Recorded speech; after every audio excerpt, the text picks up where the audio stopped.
Let's be honest, most dating advice for women sounds like it was written in 1952. You're told to be soft, to lean into your feminine energy, and essentially act like a sentient marshmallow so you don't bruise his ego. But here's the cold, hard truth from the other side of the fence. Men don't actually attach to soft. We attach to what we are terrified of losing. Today, I'm going to give you 5 specific words that act like biological anchors in a man's brain.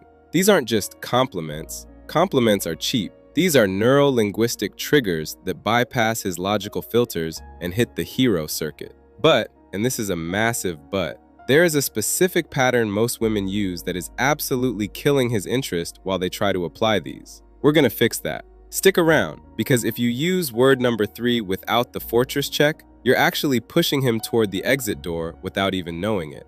The psychology, why words work. Before I give you the list, you need to understand the male operating system. Men are biologically wired for 2 things: protection and competence. If a man doesn't feel like he is winning at being your partner, his brain starts looking for a different game to play.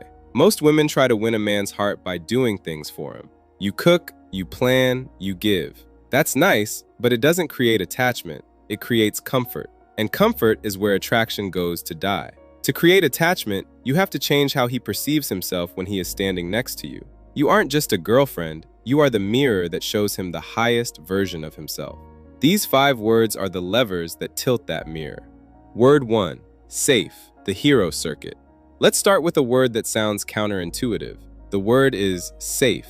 Now wait, I'm not talking about you telling him he makes you feel safe, though that's fine. I'm talking about you saying, I feel safe being myself around you. I know what you're thinking. That sounds a bit touchy-feely, Elric. But listen to the mechanics. Most men spend 90% of their lives wearing a suit of armor. We are performing at work, competing with our friends, and trying to look like we have our lives together. It is exhausting. When you use the word safe, you are telling his nervous system that the war is over. You are designating yourself as his sanctuary. Here is where women mess this up. They use the word safe as a way to demand more time. I only feel safe when you're texting me every hour. Stop. That isn't a trigger, that's a hostage negotiation. The right way. Drop it during a quiet, high-quality moment. Maybe you're both just sitting on the couch or driving. You look over and say, you know, I realized today that I feel completely safe just being myself with you. I don't feel like I have to perform. Boom. You just gave him the provider trophy without him having to fight a literal bear. His brain will associate your presence with the drop in his cortisol levels. He'll start craving you like a drug because you are the only place where he doesn't have to be on.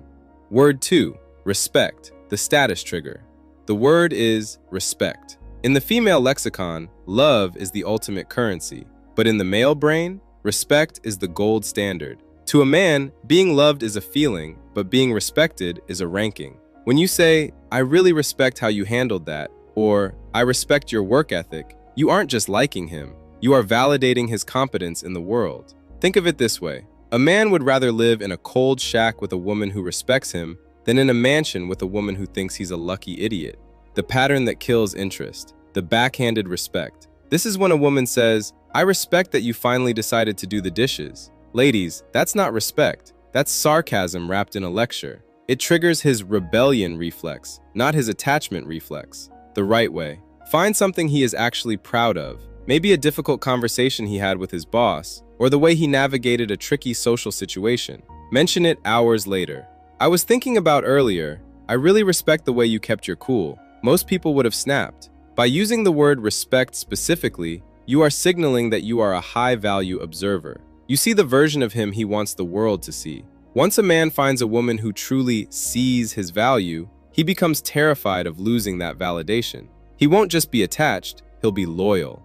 We are just getting started. The next word is the master key to his long-term commitment, but it's also the one that most women use at the completely wrong time. Word 3, trusted, the responsibility loop. But I'm not talking about, I trust you not to flirt with the waitress. That's baseline expectation. I'm talking about saying, I've never trusted anyone's judgment more than yours. Here is the secret. Men are built to carry weight. We actually like it, as long as the weight feels purposeful. When you tell a man you trust his judgment, you aren't just giving him a compliment. You are handing him a set of keys. You are saying, I am willing to follow your lead. This creates a psychological sunk cost investment. Once he knows you trust him on that level, he feels a biological imperative to protect that trust. He becomes attached because he is now responsible for the outcome of your happiness. The pattern that kills interest, using trust as a weapon. I trusted you to be home by 8. That isn't about trust, that's about control. Control makes a man want to rebel. Trust makes a man want to step up. Use this word when he makes a small, smart decision, like choosing a great restaurant or navigating a travel delay. Let him feel the weight of those keys, and he'll never want to hand them back. Word 4. Noticed. The invisible man theory.